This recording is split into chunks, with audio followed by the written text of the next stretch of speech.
اللہ کے رسول صلی اللہ علیہ وسلم نے صحابہ کرام کو خطاب کر کے فرمایا تھا کہ ایک وقت ایسا آئے گا کہ دین کی 10% احکام پر لوگ عمل کر لیں گے تو وہ جنت کے مستحق ہو جائیں گے، اور تم لوگ صحابہ کرام کو تم لوگ 10% کو چھوڑ دو گے تو تمہاری پکڑ ہو جائے گی۔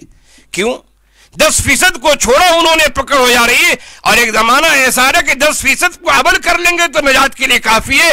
وہ اسی وجہ سے کہ دھیرے دھیرے زمانہ خراب ہو رہا ہے، ماحول خراب ہو رہا ہے، ہمارا سماج خراب ہو رہا ہے، جس کی وجہ سے اچھائی کی طرف رہنمائی کرنے والے اور اچھائی کو بتانے والے کم ہوتے جا رہے ہیں۔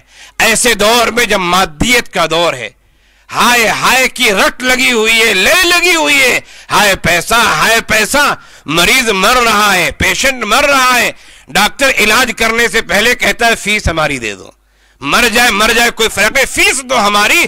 ایسے زمانے میں ہم اور آپ ہیں کہ انسانیت ختم ہوتی جا رہی ہے، انسانیت رخصت ہوتی جا رہی ہے۔ ایسے ماحول میں دین کے کام کرنے والوں کی قدر کیجئے، ان کی اہمیت کی سمجھیے۔ میں نے شروع میں کہا تھا وہ بھی اگر چاہیں تو اس کام کو چھوڑ کر بنڈی لگا لیں، صرف اگر جتنی تنخواہیں ان کو ملتی ہے بنڈی میں روزانہ اس سے زیادہ کما لیں گے وہ۔ آخر کون سا جذبہ ہے، کون سا شوق ہے، کون سی تڑپ ہے، کون سی بات ہے کہ انہوں نے 24 گھنٹے کے لیے اپنے آپ کو مدرسے کے لیے، دینی تعلیم کے لیے وقف کر دیا ہے؟ یہ جذبہ یہی ہے کہ اللہ ہم سے راضی ہو جائے اور لوگوں کی صحیح رہنمائی مل جائے۔ ہدایت دینے والا تو اللہ کی ذات ہے، لیکن کوشش کرنا ہمارا کام ہے، آپ کا کام ہے۔ لہذا ایسے وقت میں یہی گزارش کروں گا، یہی التماس کروں گا کہ مدارس کی اہمیت کو سمجھتے ہوئے اس کی قدر کیجئے، اپنے آپ کو مدرسے سے جوڑیے، تعلق قائم کیجئے، جیسا آپ ربط قائم کر سکتے ہو ویسا ربط قائم کیجئے۔ آپ اپنی صلاحیت کو جانتے ہیں، آپ اپنی دولت کو جانتے ہیں، آپ اپنی مشغولیت کو جانتے ہیں، لیکن علماء سے ضرور ربط رکھیے، مدارس سے ضرور ربط رکھیے۔ کیوں؟ جس سماج میں مدرسے ہوتے ہیں پورے سماج کی ذمہ داری ہوتی ہے۔ میں نے آپ کو کہا کہ اصحاب صفہ کے کھانے پینے کا انتظام مدینے کے لوگ کیا کرتے تھے، اور وہ لا کر مسجد نبوی میں کھجور انگور رکھا کرتے تھے اور اصحاب صفہ اسے کھایا کرتے تھے۔ اللہ کے رسول صلی اللہ علیہ وسلم نے اصحاب صفہ کو اضیاف الاسلام کہا ہے کہ اصحاب صفہ یہ دین کو سیکھنے والے ہیں اور سیکھ کر دین کو عام کرنے والے ہیں۔ فرمائے یہ اسلام کے مہمان ہیں، یہ اضیاف الاسلام، ضیوف الاسلام، یہ اسلام کے مہمان ہیں۔ اسلام کے ماننے والوں کی ذمہ داری ہے کہ وہ ان کی حوصلہ افزائی کریں۔ آپ نے یقیناً تعاون کیا ہوگا، تعاون کرتے رہتے ہوں گے، جن کی وجہ سے آج ایک نہیں ہزاروں ادارے ہندوستان میں چل رہے ہیں، اور آج اسی کا نتیجہ ہے کہ ادارے نے ترقی کیے اور تعلیم کے میدان میں آگے قدم بڑھایا ہے۔ تو آپ کے سامنے 20 طلبہ کی دستار بندی ہوگی، یہ آپ کے تعاون ہی سے ہوا ہے، یہ آپ کی دعاؤں سے ہوا ہے، ان کے اساتذہ کی محنت سے ہوا ہے۔ مزید کار خیر کرتے رہیے، آگے بڑھتے رہیے، قرآن کو تھامے رہیے، قرآن والوں کو تھامے رہیے، اس لیے کہ اسی سے ہمیں عزت ملے گی۔